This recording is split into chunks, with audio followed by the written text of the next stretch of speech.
You are listening to a Clarkesworld Magazine podcast with your host and narrator, Kate Baker. Greetings, Clarkesworld citizens. Welcome to December, our second story of the month.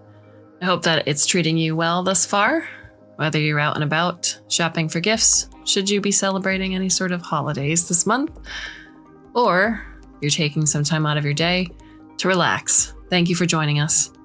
Thank you for supporting the magazine, whether it's through this listen, a subscription, or if you go over to patreon.com/Clarkesworld.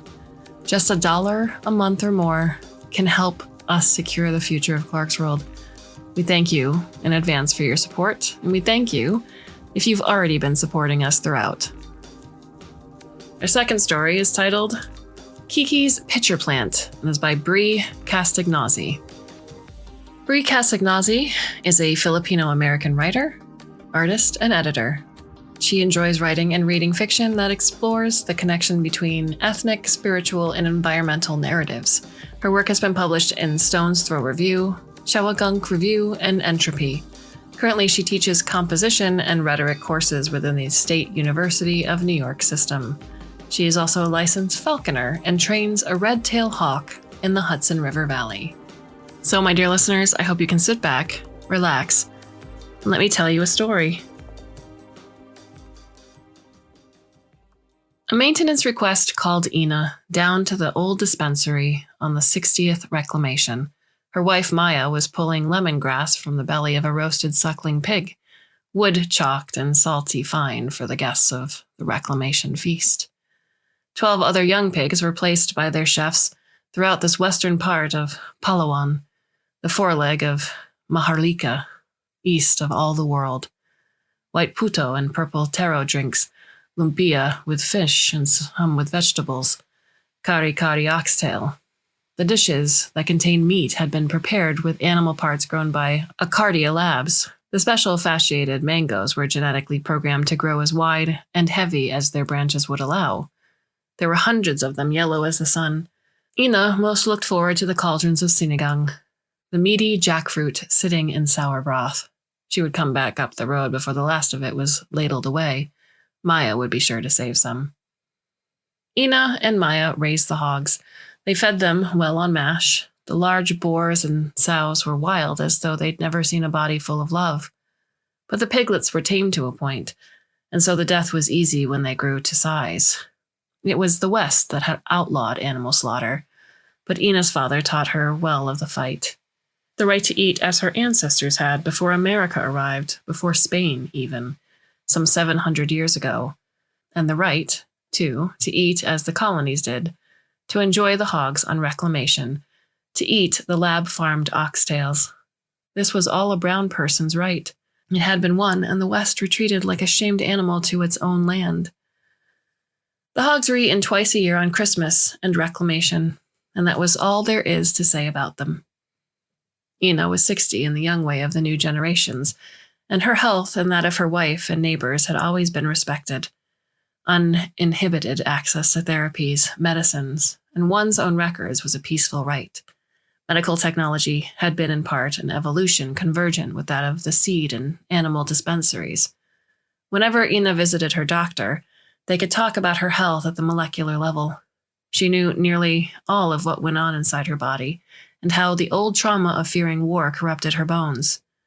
Some days Ina imagined what it was like to be healthy and to expect all the full years leading up to 130. Ina came to the dispensary and greeted the sleeping AI. There was no response. Only the soft buzz of the dispensary's inner wall mechanisms could be heard beneath the trill of parrots. The AI's strange voice had come to her when she sequenced her first major genetic recipe some 30 years ago. Sweet recognition in 1,000 tongues.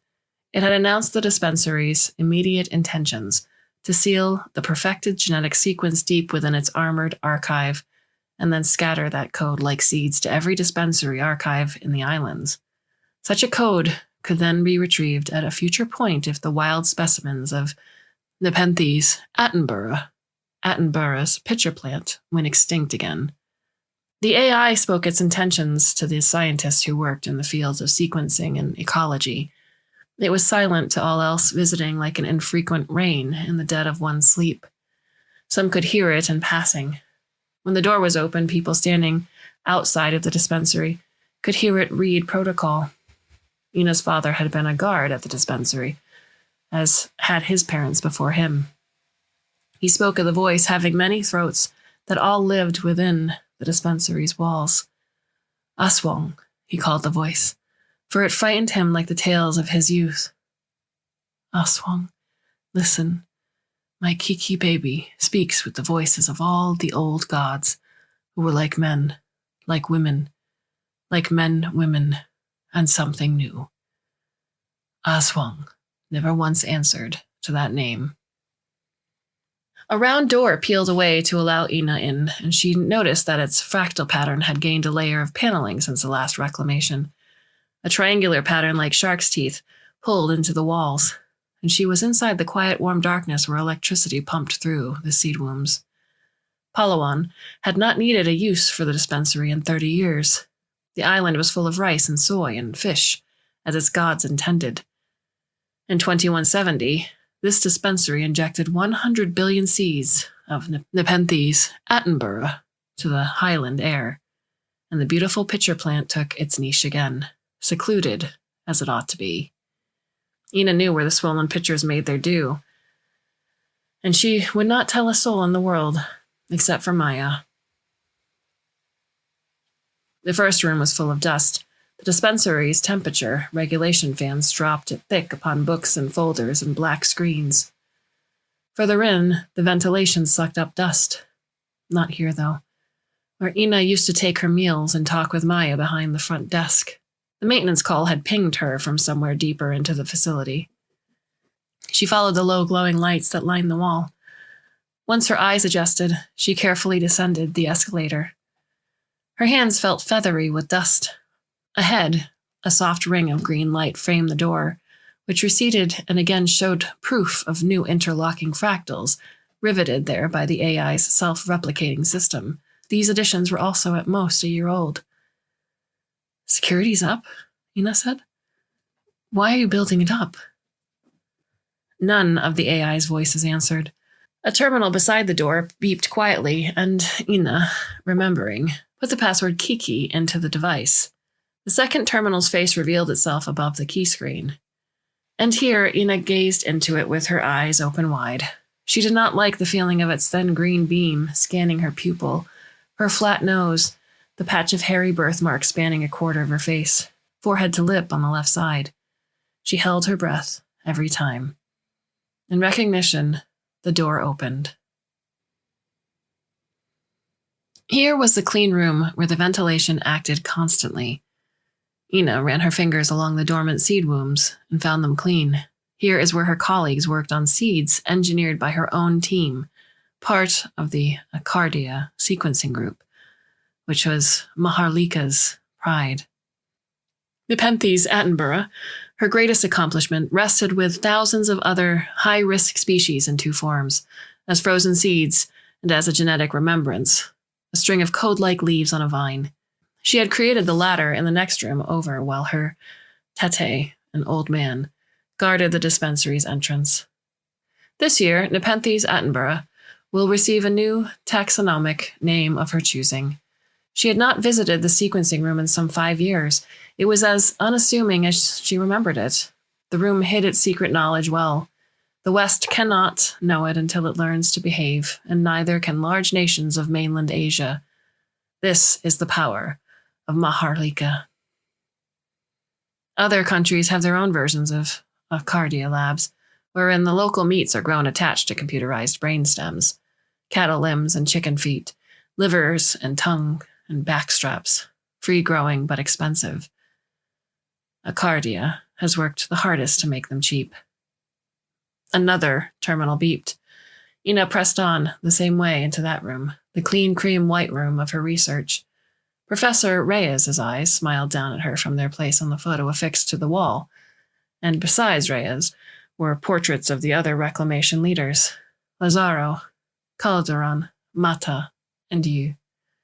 60 reclamations had passed since their genetic work produced the first fertile rice plant. It was the first grain that truly belonged to Maharlika. The leaders had all died at the age of 100, 20. The room was as she had left it, automated, humming with ripe energy, and decorated with news of past projects' successes. Imagine leading such a success that the entire facility was ready to be abandoned, left to protect its dormant life.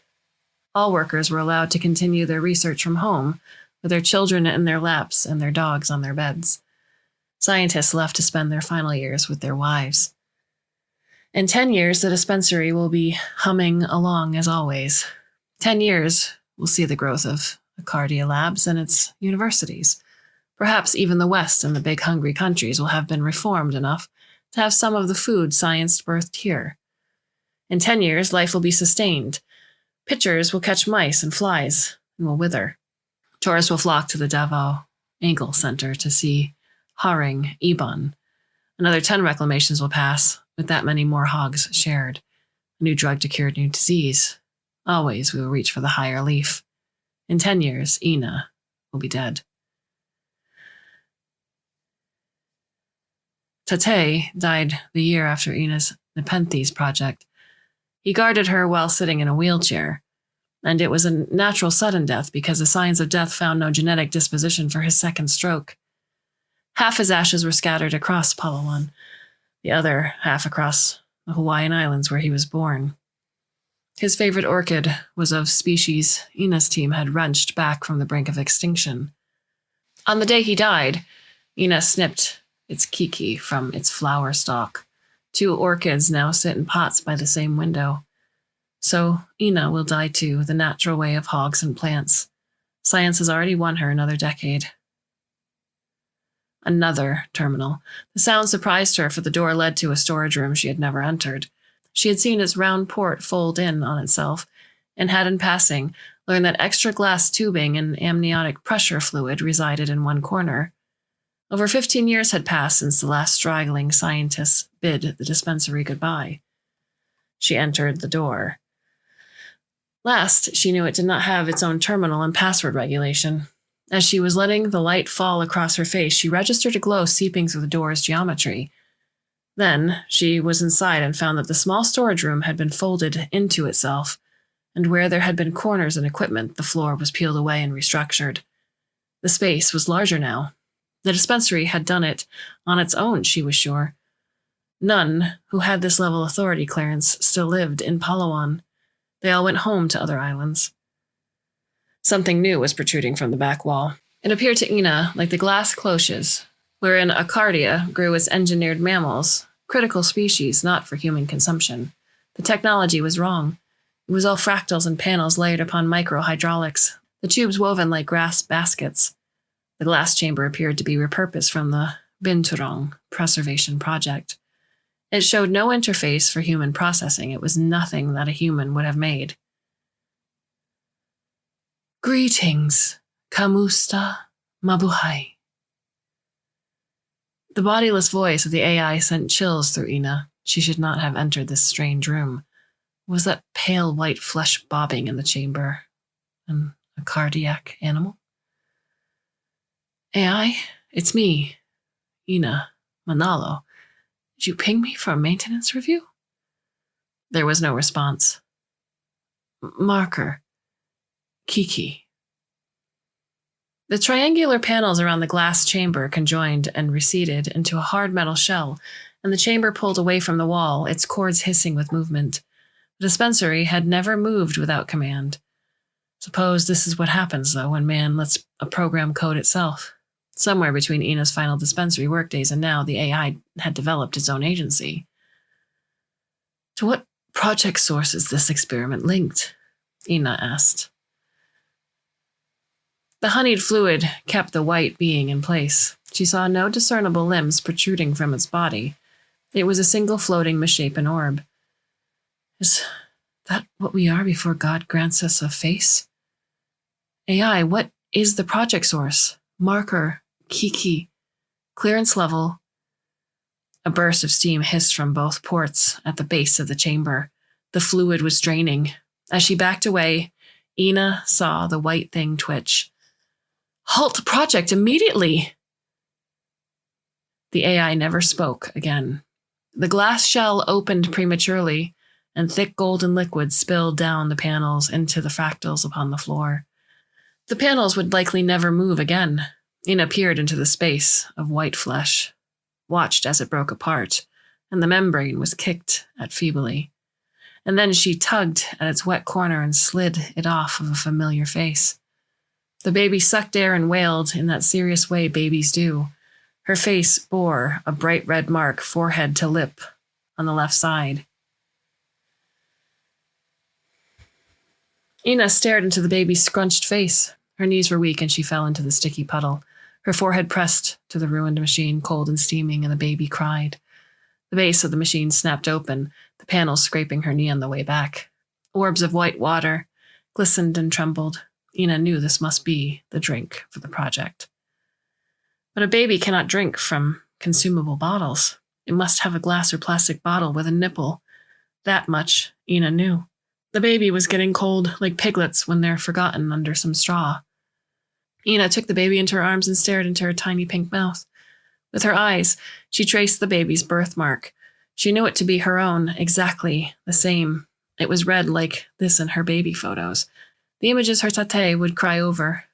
On the baby's shoulder was a small brown dot. It, too, would someday grow hair. Every terminal in the dispensary beeped then, and Ina felt it was the AI calculating that she needed to leave based on its secret math. She needed to carry the baby drink as well, and she needed to procure a bottle with an appropriate spout. You should have told me, or let me know somehow. I would have come prepared. I would have brought a whole team of people. AI revealed the project origin. Ina left with the baby bound tightly in her shirt. The portraits of the reclamation leaders were ablaze with light.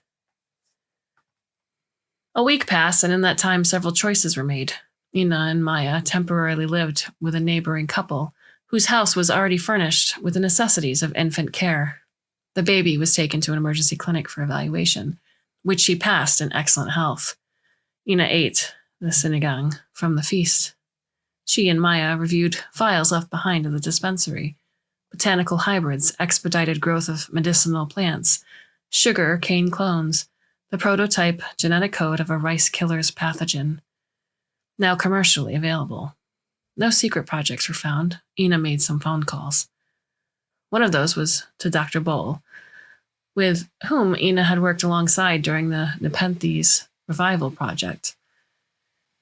Inde, did you by chance get a call from a dispensary for a maintenance review? Alongside, Boll's face looked old and tired on Ina's screen. 3 other scientists all were pinged on reclamation for maintenance. You could imagine their shock. No, Ina, I wasn't one of them. They were all from outside our dispensary. They were each pinged by their original place of work. One lives in Luzon and was called from a dispensary in Davao. He naturally sent another worker who lives closer to inspect. It was the same for those 3, children of their own images, floating listlessly in golden fluid. Each dispensary had equipped itself with the basic formalities of human birth, and had gone and done what was thought to be forbidden. Ina's eyes welled with tears. Boll sat back in her chair and rubbed her forehead. In her mind, Ina saw herself in a plane over Maharlika. She would meet with the other 3, the 4 of them, chest-proud and heavy with their babies. Far below her, the islands of Maharlika arched like a dragon's spine in and out of the ocean. She did not want to go and see these people. She wanted 10 more peaceful years with Maya and the hogs. Ina, don't be sad. We will move forward. That is what we do. But who initiated this sort of project? What sick mind would... Inde, do you think the AI did this on its own? Is it aware? Boll smiled. She did not think the AI was advanced enough to forge its own projects. Some higher authority had programmed the project into the dispensaries and had hidden within the vast Accardia code that directive to birth these scientists anew. There were 4 of them, all high-ranking individuals above the age of 60.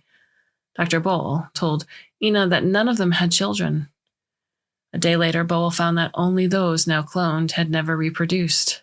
All other Arcadia scientists were dead, with children, or, as the current trajectory marks, most likely in line to be cloned once a time threshold is passed. Maya, with her smile white against her dark skin, would she be pinged for maintenance in the coming years? Or are receptionists not elite enough for the privilege of being reborn? After the call ended, Ina went to the baby. She was placed near a humidifier in indirect sunlight. The wooden crib was alone from the nice young couple. How kind she looked with big, black, glassy eyes and round, meaty paws held tight to her sides. Maya hung a tiny grass-woven coin purse above her head. Her eyes crossed for it whenever she remembered it was there. She drank hungrily from the bottle. Ina thought it funny, the way her tiny mouth would turn to catch the nipple, a fish beneath a beetle. She wet and defecated as babies do. The red mark on her face held no fuzz, but would be much like a peach by her 5th year. Her black eyes kept trying to focus on the 2 orchids Maya had placed on the shelf right close to her. The Keiki is no longer so much smaller than its parent. My Keiki baby. A safety net, a backup plan, a reserve of brilliant minds in case the world caved in. That was what Dr. Bowl surmised about the babies. The cloning program was designed while the world was still at the edge, the sun too hot, the oceans too deep, and the West pawing at Maharlika shorelines. All scientists submit a genetic sample to Arcadia upon tenure. That is the fellowship rule designated by the reclamation leaders. Who could have guessed their intentions? Ina was not so optimistic, for if the program were executed with professional care, the AI would not have mysteriously asked her to perform basic maintenance, and it would not have greeted her in its simple way absent of instruction and necessities. It would have updated her regularly on the fetus's progress. It would have ordered humans to prepare soft beddings, bottles, and space. It was all a misfire, a mistake, a carriage of orders that should have been unwritten decades ago. Would the others keep their babies? Would the babies be sterile like the cloned mammals produced before the fertile lab rice? What other similar projects lie dormant? Yesterday, Maya expressed her desire for a happy life with Ina and the baby. She had asked Ina to take the child in as though it were all a simple question with an obvious answer. Ina watched the little one reflexively grasp the too long sleeve for her barong. Ina wondered how long it would be before the barong fit her well. A child, a hog farm, and 10 reclamations. Ina had long dropped the habit of letting the number 10 sap the joy from her days. She would find her peace again, the triumph of Maharlika, which never bowed to the West, which took its challenges up in the wiry thin arms of farmers, the brine of fishermen, the push of scientists. Its universities would grow fuller every year. Medicine shored its strength upon the backs of researchers and nurses, and Carabeo, pulling through work, low, wide, heavy. Why should Maharlika share its finest gems with the snapping dragons against whom they fought? Such a question went unanswered for too long. Korea, a dear friend with common dragons, got theirs first. Then the Southeast Peninsulas. Now the harsh governments of both the East and West are slowly receiving what to them is not owed but mercifully granted. Ina will be with everyone in 2 years when Maharlika celebrates the 30th anniversary of the burying of its colonial name. No one has ever bid the Philippines goodbye because the islands are as green and pink and blue as they have always been. No one mourns its old name when its soul remains in the chocolate hills, Mount Apo, Bagong, Manila. So now it has been called Maharlika. Ina thought there were 2 creatures in her life currently in need of fresh names.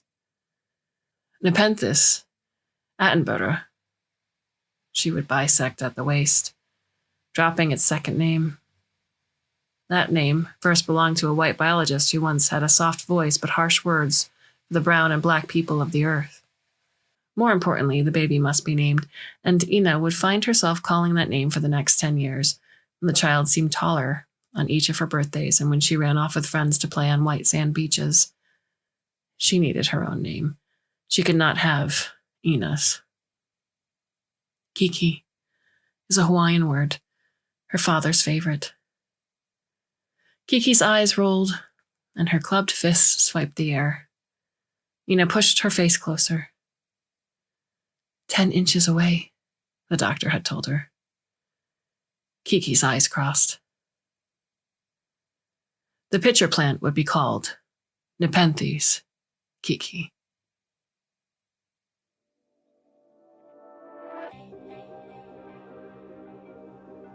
What are your thoughts on the story? You can leave us a comment over on Twitter. I am Kate_Baker, and Neil is at Clarkesworld. We hope you have enjoyed the stories for December thus far. We have a bunch more left. I do hope you can come back, should you so choose. And until then, my dear listener, I bid you a very fond and hopefully very temporary farewell.